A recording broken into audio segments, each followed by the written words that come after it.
आज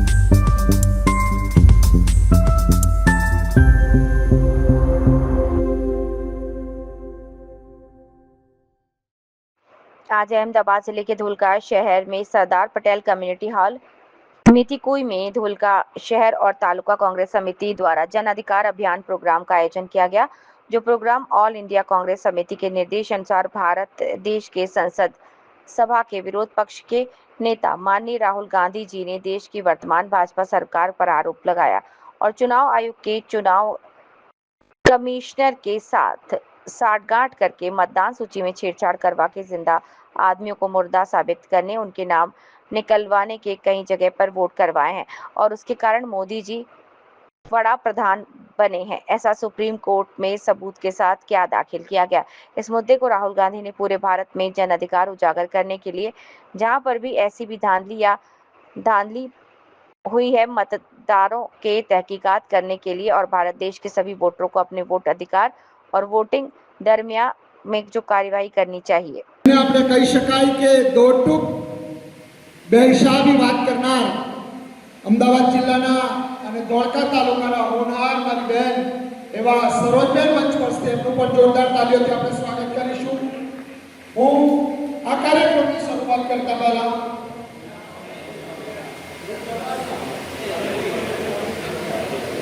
નૂરજહાંબેન વિરોધ પક્ષના નેતા છે, એમનું જોરદાર તાલીઓથી આપણે સ્વાગત કરીશું। नूर एक चिराग होता है और चिराग सबके नजर में रहता है। मंचस्थ महानुभावों, वक्तागण श्री बहनों और भाइयों,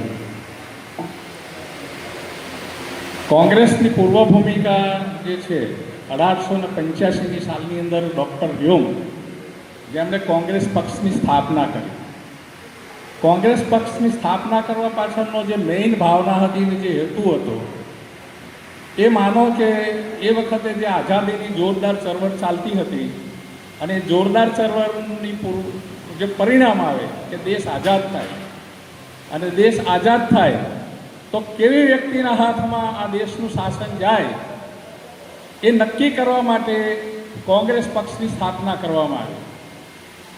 સમય વીતતો ગયો, કોંગ્રેસ પક્ષની અંદર સુભાષચંદ્ર બોઝ, ડૉક્ટર હેડગેવાર જેવા પણ, રવિન્દ્રનાથ ટાગોર જેવા પણ મહાનુભાવ નામ ગણાવીએ તો ઘણા બધા થાય, એ બધાએ વારાફરતી નેતૃત્વ કર્યું। 1922ની સાલની અંદર બારડોલીનો સત્યાગ્રહ કરવામાં આવ્યો અને એનું નેતૃત્વ સરદાર વલ્લભભાઈ પટેલને સોંપવામાં આવ્યું। એ સત્યાગ્રહ લગભગ એની શરૂઆત જે થઈ ત્યાંથી માંડીને 1.5 વર્ષ સુધી ચાલ્યો। અંતે અંગ્રેજ સરકારે કેટલાક ભારતીયો ફૂટી જવાના કારણે થઈ અને સરદારને સત્યાગ્રહમાં જોડાયેલા જે માણસો હતા એનું ધરપકડ કરવાનું નક્કી કર્યું અને જે લોકો છામી છાતીએ ધરપકડ ઓળી એ બધા કોંગ્રેસમાં ગયા અને જેની ચડ્ડી ગિલ્લી થઈ ગઈ એટલે પલરી ગઈ એ બધા સંઘમાં ગયા। આ કોંગ્રેસની પૂર્વ ભૂમિકા છે। કોંગ્રેસ પક્ષ માનો કે 1947ની સાલની અંદર આપણે આઝાદ થયા એ સમયે દેશની અંદર બે મુખ્ય પાર્ટીઓ હતી, એક કોંગ્રેસ હતી અને બીજું હિન્દુ મહાસભા હતી। આપણે વિચારવાનું હતું, અહીંયા જે પણ બેઠા છે દરેક વ્યક્તિએ, કે કોંગ્રેસના બદલે માનો કે હિન્દુ મહાસભા સત્તા પર આવી હોત તો આ દેશનું સંવિધાન બન્યું હોત। આ દેશની અંદર આજે જે બહેનો અહીંયા બેઠા છે, આ બહેનો જે સત્તા ઉપર બેઠા છે, જે બોલી રહ્યા છે, જે તમારી આગળ વક્તવ્ય રજૂ કરી શક્યા છે, રાજેશભાઈ જેવા જિલ્લાના કોંગ્રેસ પ્રમુખ બન્યા છે, શું આ સત્તા એમની પાસે હોત? આ કલ્પના તમે કરો। લોકો પાસે જાઓ, લોકોને સમજાવો, બૂથ કમિટી સુધી પહોંચો, નાનામાં નાના કાર્યકરને જઈ અને એની પૂર્વ ભૂમિકાની વાત કરો કે ભાઈ કોંગ્રેસે દેશ માટે શું શું કર્યું। હશે સત્તામાં આવે માણસ એટલે એનાથી ભૂલ પણ થાય, એમાં કોઈ વે નથી। ઇન્દિરાજી જેવા જેલમાં પણ જવું પડ્યું, લોકોએ તાલીઓ વગાડી કે ભાઈ આ કર્યું તે કર્યું, કટોકટી આવી, ફલાણું થયું। 1980ની ચૂંટણી આવી, 354 સીટો સંસદમાં મેળવી અને એ જ ઇન્દિરાજી ફરી સત્તા ઉપર આવ્યા અને આ કોંગ્રેસનું સાચું છે। આજે લોકોને ભ્રમિત કરવામાં આવી રહ્યા। મનમોહન સિંહે જ્યારે સત્તા છોડી ત્યારે આ દેશની અંદર 32 કરોડ બીપીએલ કાર્ડ ધારકો હતા, જે 32 કરોડ જેમને મફત અનાજ આપવામાં આવ્યું હતું. આપણા વિકાસ વિકસિત ભારતની વાતો કરીએ છીએ. વિકસિત ભારતની અંદર આજે 81 કરોડ જેમને મફત અનાજ આપવામાં આવે અને એનું એ લોકો ગૌરવ લે, તો દેશની અંદર શું પરિસ્થિતિ બની? ગરીબી ઘટી કે ગરીબી વધી? હમણાં એક પ્રશ્ન ચાલે છે, વોટ ચોરીનો પ્રશ્ન છે. ઘણા બધી જગ્યાએ ભારતીય જનતા પાર્ટી મહારાષ્ટ્રમાં સત્તા આવી, 76 લાખ મત ખોટા પડ્યા. 5 વાગ્યાથી 6 વાગ્યાની વચ્ચે 76 લાખનું મતદાન થયું. How it is possible? આ શક્ય કેમ બને છે? એના ઉપરથી લખ્યું. આપણા ધોળકાની સીટમાં પણ આજ બની ચૂક્યું છે. જ્યારે અશ્વિનભાઈ ચૂંટણી લડ્યા, આપણે હાઈકોર્ટ સુધી ગયા, આપણે જીતી ગયા છીએ, આપણું પરિણામ આવી ગયું છે, એના ઉપર સ્ટે લાવી દેવામાં આવ્યો છે, અને છતાં પણ આપણે એને સહન કરી રહ્યા છીએ. આ સહનશીલતા વૃત્તિ જે છે હવે કોંગ્રેસે ચલાવી લેવાની નથી. કોંગ્રેસના દરેક કાર્યકરે 56ની છાતી તો આપણી હતી, અને આપણે છીએ, આપણે કરી બતાવ્યું છે. ઇન્દિરાજી ગુજરી ગયા, રાજીવ ગાંધીજી સત્તામાં આવ્યા, રાજીવ ગાંધીજી સત્તામાં આવ્યા અને જે સીટો આપણે મેળવી હતી એ આજે પણ ભારત દેશની અંદર વર્લ્ડ રેકોર્ડ છે.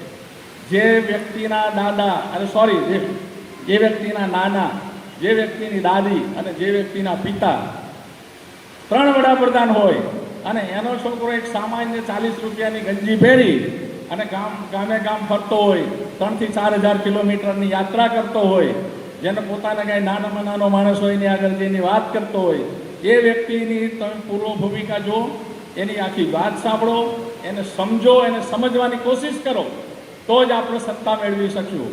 હું આમ તો 44 વર્ષ અહીં ધોળકામાં રહ્યો નથી, કચ્છમાં રહ્યો છું, પણ મારું જે લોહી છે, મારા પપ્પા જે છે, મારા પપ્પા જવાહરલાલ નહેરુને પણ એક જમાનાની અંદર બાવળાની અંદર ભોજન પીરસ્યું હતું. કોર્ટની અંદર જ્યારે રાજીવ ગાંધી આવ્યા ત્યારે એમને પણ ભોજન પીરસ્યું હતું. અને શું હકીકત એ તો મારા ભાઈએ તમને બતાવી. હું એવી વ્યક્તિનો પુત્ર છું અને હું તમને એની ગેરંટી સાથે કહું છું કે તમે જો બુદ્ધ સમય લોકોને સમજાવો, લોકો પાસે જાઓ, તાજેતરમાં શું પ્રશ્નો છે એની લોકો પાસે છણાવટ કરો. ધોળકા ગામની અંદર એક કિસ્સો છે, મેં હમણાં સાંભળ્યો હતો કે ભાઈ ગટરના ઢાંકણા 90 લાખ રૂપિયાના લાવવામાં આવ્યા. આ પોસિબલ છે? ગટરના ઢાંકણા 90 લાખ રૂપિયા કેટલા બધા આવે? એને રાખવા માટેની જગ્યા ના હોય. આ એક સામાન્ય ભ્રષ્ટાચારની જ વાત કરી. મારે એમાં ઊંડા ઉતરવું નથી, કારણ કે હું દરેક ધોળકાની જે નગરપાલિકાનું જે રસ્તી હું માહિતી છું, ગુજરાત રાજ્યની અંદર શું ચાલે એનો પણ હું રાઈ, અને દેશમાં પણ શું ચાલે એનો પણ રાઈ. નરેન્દ્રભાઈ, હું જ્યારે કોલેજ કરતો તે વખતે 1974, 75, 76માં તાર નવ ગુજરાત કોલેજના વરંડા ઉપર આવીને બેસી રહેતા હતા. મેં એમની જોડે 1-2 વખત મારા એક મિત્ર હતા અસલાલીના, ભરતભાઈ પટેલ કરીને, મને કહે હાલો કે આપણે નવ ગુજરાત કોલેજ છીએ. ત્યારે એની જોડે બેઠા, એની બેડી ચા પણ પીધેલી છે. એટલે એ માણસ કેવો છે તમે હમણાં વિડીયોની અંદર જોતા હશો કે હિમાચલ પ્રદેશની અંદર ચૂંટાયેલા બેન છે, એમનું નામ નથી દેતો, પણ એનો એક વિડીયો આવે છે, એમણે કેવા આક્ષેપો કર્યા છે, અને આક્ષેપ કરનાર વ્યક્તિને આપણે ચલાવી લઈએ કેમ ચાલી રહી? એટલે દરેક જણને મારી નમ્ર વિનંતી છે, એક અહીંયા જેટલા બેઠા છે એ જો 10-10 વ્યક્તિને સમજાવશે તો પણ આપણે 2000-3000 મતોનું સંકલન ઊભું કરી શકશું. એક તમે જેને પણ વાત કરો એને એટલી જ વાત કરો કે ભાઈ વધારે નહીં, તમે 3 માણસને કહો. આજે 3 માણસ હશે, 3 માણસ છે, 1 મહિના પછી 30 લાખ માણસોને સમજાવી શકીએ અને આપણે જેમ સત્તા પાછી મેળવી શકીશું. મને બોલવાનો જે ચાન્સ આપ્યો બદલ તમારો સૌનો ખૂબ ખૂબ આભાર. કાંઈ ભૂલચૂક થયો તો ક્ષમા કરજો. ખૂબ ખૂબ ધન્યવાદ સૂર્યકાંતભાઈ. કોંગ્રેસ, એનો ઇતિહાસ અને એની પૂર્વ ભૂમિકા હું એવા જ આપણી વચ્ચે પ્રમુખશ્રીના આદેશ અનુસાર પબ્લિકને સાંભળવા એ મારો જન્મસિદ્ધ અધિકાર છે, એ હું ગ્રહણ કરેલું છે પ્રમુખશ્રીએ. એટલે તમારી વચ્ચેથી જે વાતો આવે એને સાંભળવા માટે પણ બેઠા છે. ત્યારે હું કૈલાસભાઈ ઠાકોરને કહીશ કે તેઓ એમનું વક્તવ્ય આપણી વચ્ચે રજૂ કરશે. ગુજરાત પ્રદેશ કોંગ્રેસ સમિતિના સન્માનીય પ્રમુખ શ્રી અમિતભાઈ ચાવડા સાહેબની સૂચના અને માર્ગદર્શન મુજબ ગુજરાતના તમામ જિલ્લાની અંદર તારીખ 2 થી 6 સુધી દરેક તાલુકાની અંદર જન અધિકાર અભિયાન અંતર્ગત મિટિંગો, સંમેલનો કરવાનું સૂચના આપવામાં આવી હતી. અને આજ રોજ આપણે ધોળકા મુકામે આપણે બધા શહેર અને તાલુકાના આગેવાનો જ્યારે આ કાર્યક્રમની અંદર ઉપસ્થિત અમદાવાદ જિલ્લા મહિલા પ્રમુખ શ્રી નિશાબેન, ધોળકા તાલુકા કોંગ્રેસ સમિતિના પ્રમુખ તો એકદમ શાળા સ્વભાવના નિરાભિમાની છે અને એકદમ હસમુખ કહેતો છે એવા શ્રી વિક્રમસિંહ વાઘેલા, ધોળકા તાલુકા શહેરના કાર્યકારી પ્રમુખ ખૂબ જ મહેનતુ એવા દિનેશભાઈ, ધોળકા તાલુકાના કોંગ્રેસના આગેવાન એવા જશુભાઈ સોલંકી, શહેર મહિલા પ્રમુખ બેન શ્રી અંશાબેન મકવાણા, ધોળકા નગરપાલિકાના વિરોધ પક્ષના નેતા નૂરજહાંબેન, તેમજ કોંગ્રેસના ધોળકાના પૂર્વ પ્રમુખ અને ખૂબ જ લડાયક અને અવાજ બુલંદ એવા બેન શ્રી સરોજબેન, એસસી સેલના અમદાવાદ જિલ્લાના પ્રમુખ હરેશભાઈ, કોંગ્રેસ અગ્રણી શ્રી નાનુભાઈ, કોંગ્રેસ અગ્રણી મુનાફભાઈ, મનસુરભાઈ તાલુકા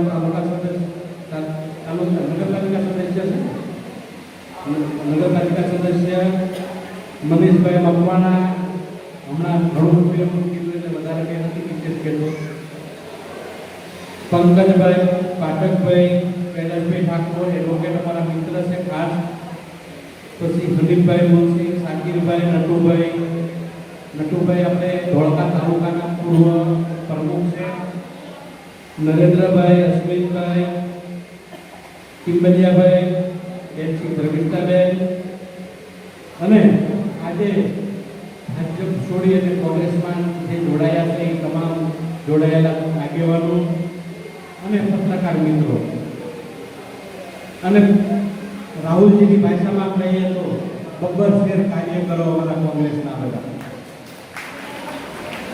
રાહુલજી અત્યારે જે મુહિમ ચલાવી રહ્યા છે અને બિહારની અંદર એમની જે જનસભાઓ અને રેલીઓ આપણે ત્યાં નથી જઈ શક્યા પણ અહીંયા રહી અને આપણે એમની વોટ્સએપ, સોશિયલ મીડિયા અને ફેસબુક ઉપર રેલીઓ જે જોઈએ છે એ રેલીઓ જે આપણને પણ આપણી સાથે ગદગદ ખુલે એવી એવું જન અધિકાર આંદોલન ચલાવી રહ્યા છે અને પત્રકાર પરિષદ કરી અને જે નરેન્દ્ર મોદી અને ઇલેક્શન કમિશન સાથે મળીને જે રીતે આપણે વોટ ચોરી કરે છે અને મતદાનની અંદર ગંભીરી કરવામાં આવે છે એ આપણે બધાએ જોયું છે. ત્યારે આ અભિયાનને ગામે ગામ, મોહલ્લે સુધી લઈ જવા માટે આપણે તમામ કોંગ્રેસના કાર્યકરો, આગેવાનોએ કમર કસવી પડશે.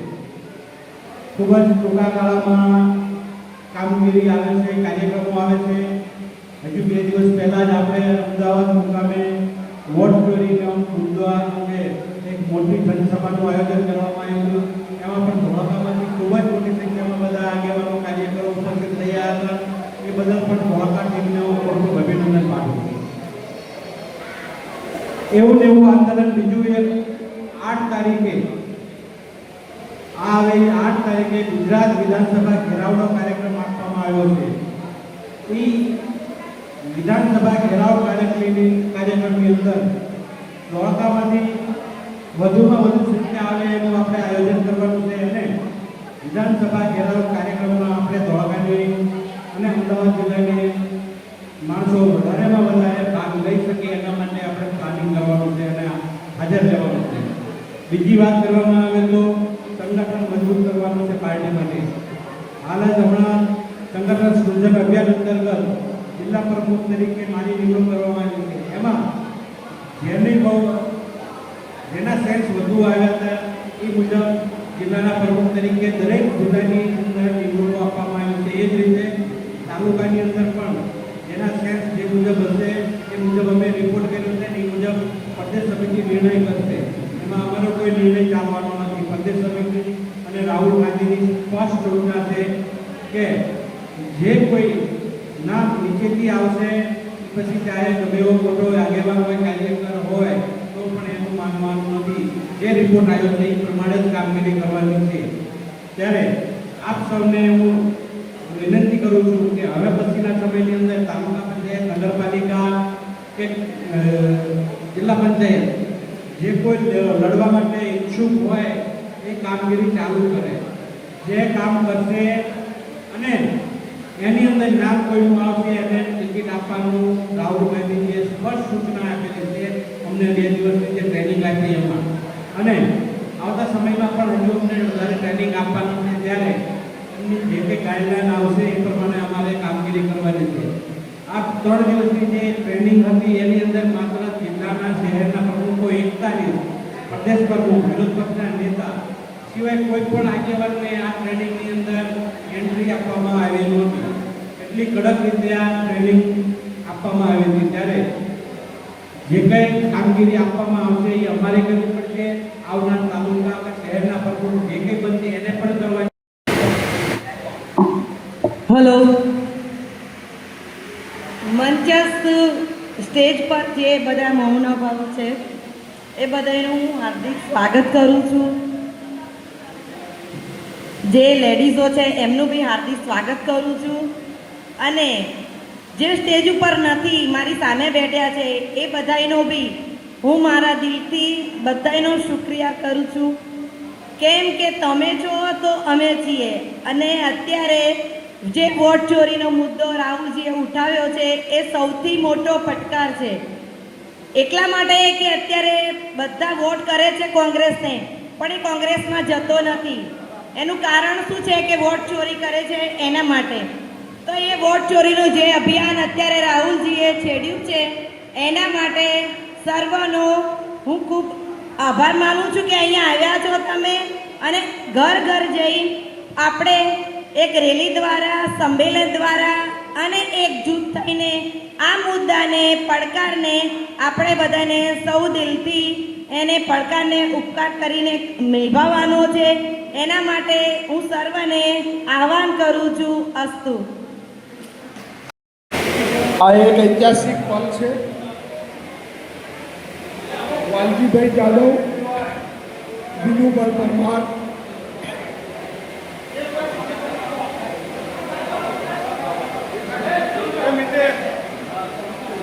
ગિરીશભાઈ જાદવ પ્રમુખ સાહેબની ત્યાં જશે. હું જેના નામ બોલું છું એ લોકો જશે, એમને કોંગ્રેસ પ્રવેશ કરાયો છે.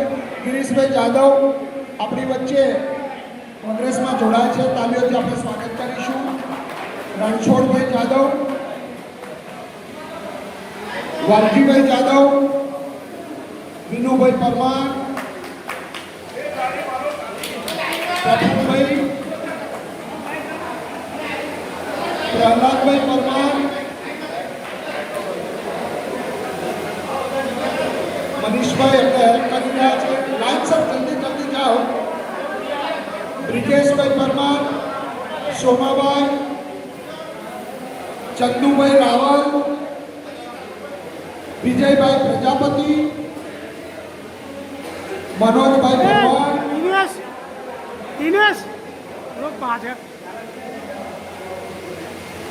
આ સૌ મિત્રો આપ પણ જોડે જાઓ. આપ સૌનો ખૂબ ખૂબ આભાર. જે કાર્યક્રમની અંદર તાલીમ ના હોય એ કાર્યક્રમ શું કામનો? એ પરિવારના સદસ્ય બનતા હોય અને જો આપણે એમને તાલીઓથી સ્વાગત ના કરીએ, મંચસ્થ મહાનુભાવોને પણ કહીશ કે તમે પણ તાલીઓથી આપણું આવકારો અને સ્વાગત કરો.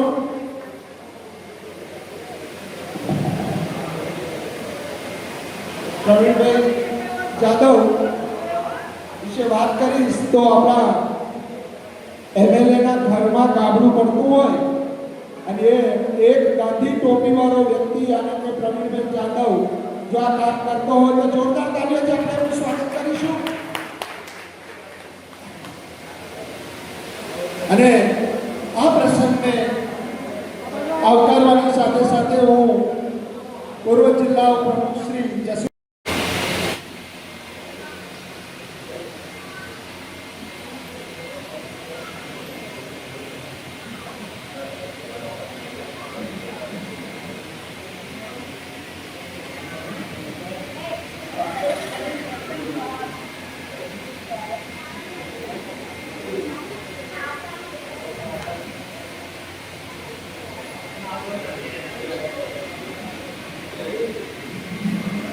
વિનુભાઈ પરમારને કહીશ કે તેઓ આપણા અમદાવાદ જિલ્લા એસએસએના પ્રમુખ હરીશભાઈનું ફૂલહારથી સ્વાગત કરશે.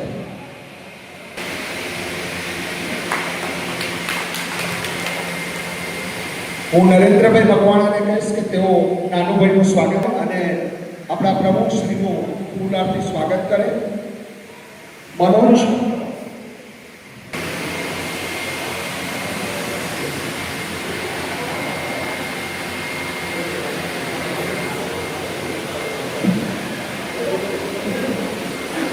રફીકભાઈ મોદનને કહીશ કે તેઓ જિલ્લા પ્રમુખ શ્રીનું સ્વાગત કરશે.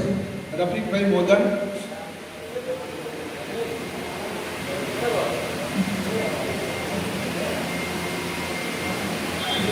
ધોળકા તાલુકાના પૂર્વ પ્રમુખ શ્રી નટુભાઈને કહીશ કે તેઓ માનનીય જિલ્લા પ્રમુખ શ્રીનું સ્વાગત.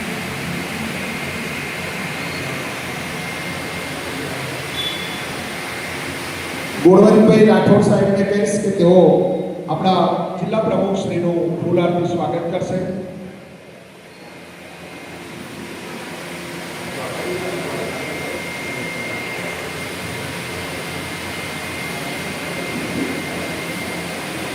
પ્રવીણભાઈ જાદવ પ્રમુખ શ્રીનું સ્વાગત કરશે.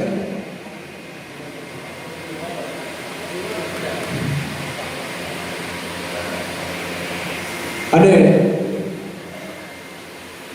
હું જિલ્લાના પ્રમુખ સાહેબની સૂચનાથી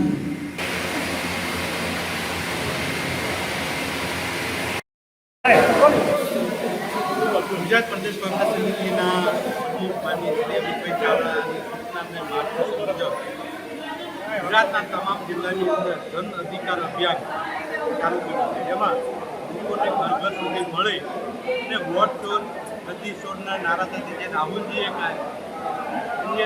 જે રીતે વોટ ચોરી પકડી છે ઇલેક્શન કમિશન અને ભાજપ કઈ રીતે સાથે મળીને કઈ રીતે વોટ ચોરી કરે છે આ મુદ્દાને અને સંગઠનના મુદ્દાને અને સ્થાનિક પ્રશ્નોને વાચા આપવા માટે તેના જન અધિકાર અભિયાન આંદોલન કરવામાં આવ્યું છે. ત્યારે આજે ધોળકા મુકામે ખૂબ જ મોટી સંખ્યામાં આગેવાનો કાર્યકરો સાથે આ મુદ્દા અંગે મેં મિટિંગ કરી અને લોકોને આ કાર્યક્રમ ઘર ઘર સુધી લઈ જવા માટે આહ્વાન કરવામાં આવ્યું. 8 તારીખે સન્માનીય અમારા પ્રમુખ શ્રી અમિતભાઈ ચાવડા સાહેબે વિધાનસભા ઘેરાવનો કાર્યક્રમ આયોજિત કર્યો. ત્યાં તમામ લોકોની પીડા અને પ્રશ્નોને લઈ તમે જુઓ છો અમારા ધોળકામાં જુઓ છો કેટલા પ્રશ્નો છે. ગટરના છે, રસ્તાના છે, લોકોના મકાન મળતા નથી, વીજળીના પ્રશ્નો છે, ખેડૂતોના પ્રશ્નો છે. ખેડૂતોને ગામ જલાલપુર ગામ કે ત્યાં સમાના પાણી ગામમાં ભરાણા છે. કાશીપુરા ગામની અંદર પાણી આવ્યું ત્યાં પણ પાણી ભરાયું અને પાકને નુકસાન થયું છે. તમામ મુદ્દા સાથે અમે વિધાનસભા ઘેરાવ કાર્યક્રમ